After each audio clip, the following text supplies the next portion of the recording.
বৃহস্পতিবার, শুক্রবার, শনিবার, রবিবার রাসূল সোমবারে আবার দুনিয়া থেকে বিদায় হয়ে গেছেন।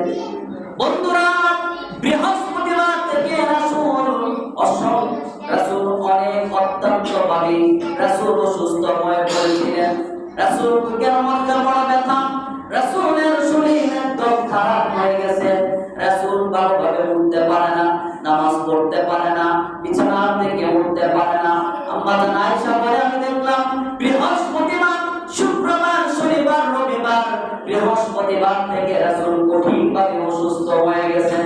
একটা পর্যায়ে যখন রাসূল সোমবার রাসূল দুনিয়া থেকে বিদায় হওয়ার কিছু আগ মুহূর্তে রাসূল ডাক দিয়া বলে, আয়েশা রে, তুমি আমার মিসওয়াকটা আমাকে দাও। আমি শেষ বিদায়ের সময় আমি মিসওয়াক করে আমি পবিত্র হয়ে আমার রবের দরবারে আমি যাইতে চাই। সুবহানাল্লাহ। আল্লাহর রাসূল বলেন, মিসওয়াক এমন একটা গুরুত্বপূর্ণ নবীজির সুন্নাত।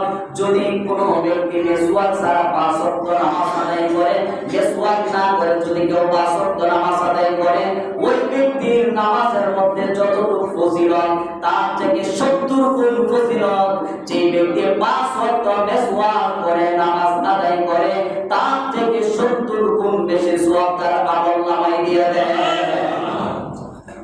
তাহলে মিসওয়াক কত বড় ফজিলত!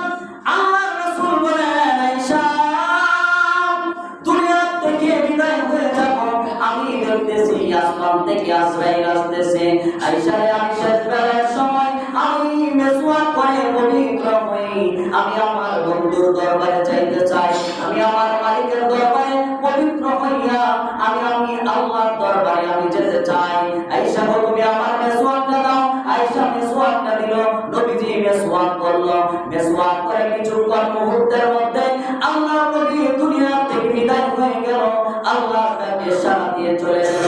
নবীজি যখন ইন্তেকাল হয়ে গেল, এমন একটা মুহূর্তে আম্মা জান আয়েশা দেখতেছে নবীর আর নাই, নবীর নড়াচড়া নাই। এমন একটা মুহূর্তে হযরতে আবু বকর উনিও তাকাইয়া দেখলেন নবী নাই, নবী নাই। এমন অবস্থায় গোটা মদিনার মধ্যে তুলপার হয়ে গেল। মদিনাবাসী নবী নাই, নবী নাই। সেই নবীর চেহারার মধ্যে তাকাইলে ওমর ডাক দিয়া বলে, আবু বকরের এক সপ্তাহের ক্ষুধার্ত নিবারণ হয়ে যাইত। সুবহানাল্লাহ। সাহাবীরা ডাক দিয়া বলে, সেই নবীর দিকে তাকাইলে আমাদের সমস্ত দুঃখ কষ্ট করে মোছানো হয়ে যাইতো। আইরে সেই নবী আজকে মুজি দুনিয়া থেকে চলে গেল, আমাদেরকে এতিম বানায়া চলে গেল। হযরত ওমর দরবারে হাতে লইয়া বিশ্বাস করতে পারে না। মদিনার প্রান্তরের মিনারের মধ্যে দাঁড়াইয়া ডাক দেয়া বলে, যদি কেউ রাসূলুল্লাহ মুহাম্মদ মুহাম্মদ দুনিয়া থেকে বিদায় হয়ে গেছে, তার গলার মধ্যে আমি গর্দান রাখবো না, মাথাটা আমি আলাদা করে ফেলবো। ওমর বিশ্বাস করতে পারে না। আল্লাহ নবী দুনিয়াতে নাই, আল্লাহ নবী ইন্তেকাল করেছেন। এই মর্মে হযরত আবু বকর উটের মধ্যে বসে মসজিদের নববীর মধ্যে চলে গেল। মসজিদের নববীর মধ্যে হযরত আবু বকর এবার খুতবা দিচ্ছেন। আবু বকর ওমর দরবারিটা নিয়ে মসজিদের নববীর মধ্যে বসা। ওমর এখনো মানতে পারে না আল্লাহ নবী দুনিয়াতে নাই, আল্লাহ নবী দুনিয়ার মায়া ছেড়ে চলে গেছেন। হযরত আবু বকর একটা মুহূর্তে খুতবার মধ্যে দাঁড়াইয়া যখন সূরা আলে ইমরানের 144 নম্বর আয়াত তেলাওয়াত করতেছে, ওয়া মা মুহাম্মাদুন ইল্লা রাসূল কদ খালাত মিন ক্বাবলিহির রাসূল আফা ইন মাতা আও কুতিলা ইনকালাবতুম আলা আকাবিকুম ওয়া মান ইয়ানকালিবু আলা আকিবাইহি ফালান ইয়াদুররাল্লাহা শাইআ ওয়া সায়াজিদিল্লাহুশ শাকিরিন।